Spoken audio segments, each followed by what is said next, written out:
Hey guys, and welcome back to the radiocontrol.co.uk YouTube channel. Today we are fueling and starting this Kyosho Inferno Neo 3. This is one of the cheapest RC nitro cars on the market, available from radiocontrol.co.uk. This is my first nitro car, and this is the first time that I've ever started it. So the first thing we're going to do is take the shell off, and we'll take our fuel and add it to the tank. Obviously a prerequisite for starting it. I'd recommend getting a squeezy bottle. These are really useful for both if you've got like a 5-litre can of fuel. You can suck the fuel up into this bottle, and then you use this to refill when you take it out.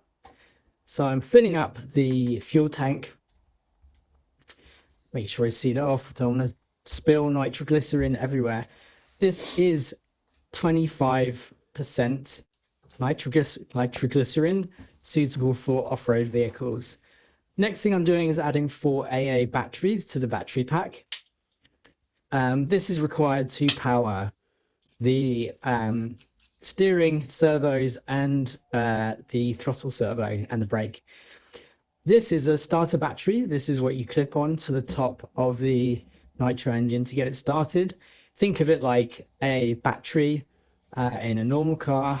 Obviously this doesn't have an alternator, so you need to heat up the glow engine. So what I'm doing here is priming the fuel. This is basically sucking the fuel along the fuel line into the engine. So you want to put your thumb over the end of the exhaust, and when you crank it like this, the engine's turning over and pushing air through. As the air goes down the exhaust, it pushes back up into the tank, and that pushes the fuel from the tank into the engine. So it's almost sealing off the exhaust pipe and turning it over, and it forces the fuel around the system. The next thing we want to do is turn on the controller and turn on the electrics in the car, and clip on the starter battery. This heats up the glow engine, the glow plug, if you will, and the light on top of this one will turn green when it's ready to crank over. So once I've done that, I'm just chucking it up on a couple of wheels, so I can try and turn it over.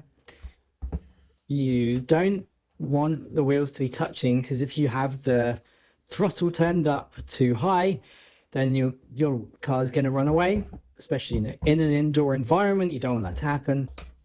So definitely put it on some kind of stand. You can get RC car stands, you can get foam stands. I don't have either of those, so I'm just using a set of the original wheels. I do want to say also that I'm trying to start this in very cold weather. In the UK, this was a couple of weeks ago, still really freezing cold in the workshop here, and I was really struggling to get this started. There's a couple of things that you can buy to preheat the engine, but I'm just going to use a heat gun. So I'm heating up the engine here. Actually, I probably should have taken the battery out, because what I found is heating down the channel in the middle is the best way to do it. You can also buy engine cozies that plug into a battery pack, and that's to heat the engine up from the outside. So instead of using a heat gun, I don't have one of those, so I'm just using a heat gun. Got one to hand, so might as well. And then once you've heated the engine, give it another crank. Get that engine nice and hot. So the newer the engine is, the more you might have to, more likely you are to have to heat this up from the outside, so you can get a good ignition to start with. What I've been doing when I want to take this to the park at the moment is heating it up in the house, heating it up in the workshop, starting it, running it for about 5 minutes to get it really hot, then dumping it in the car, driving to the park. By the time we get to the park, it's still warm, and as you can see, that started super easily. Although I turned down the throttle a little bit too quickly, so it stalled. I turned it down too much. So just turning it back up again on the throttle trim.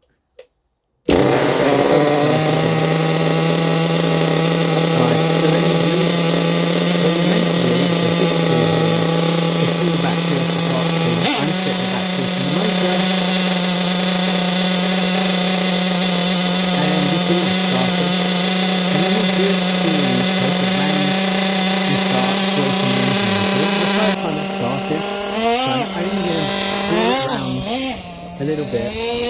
They say do 1 full tank of 20% throttle, 25% throttle, 1 full tank at 50% throttle, and 1 full tank at 75, and then 1 full tank at being able to use it normally as a break-in for the motor. I definitely wasn't strict with that. Definitely, gone above those percentage restrictions. But I was gentle and I, not crashed it at 100% throttle the first couple of times. So definitely sensible with it. Obviously in a small space anyway, so it's not like I can open the throttle. So this is after maybe, I should call it a 6th or 6th, maybe 7th tank. And where I'm really kind of starting to open it up, taking it down the park. Do be careful using any kind of high-powered RC car in public. Obviously, if you took one of these to the ankle, it could be pretty painful. It almost certainly will be pretty painful if you're running it at a high speed. So you need to make sure that the area you're using is suitable, you have enough space, you have clearance, you have permission where required, and you're just giving people space. I think Nitro might take a bit of resurgence. For me, the benefit of Nitro over battery is you can just take a bottle with you and fill it up straight away. Instead of having to take multiple batteries, get the car, get the battery out, it's a lot quicker to refuel. And the noise is, I think, awesome. Your neighbours do absolutely hate me for those. I took this up and down the road a few times and got told off by my neighbours. So definitely you've got to find the right place and time to use it. Definitely I think it's probably leaning more towards racing and taking it to the track when you've got a load of people using this, as opposed to using it in your neighbourhood where, like I say, people like that are quiet. But I think hopefully I've demonstrated in this video that it's actually relatively easy to start a Nitro car. This is my first time in the video that I showed you. That was my first time I've ever tried starting a Nitro car. I've never seen anyone do it, never been shown, so it was relatively easy to do.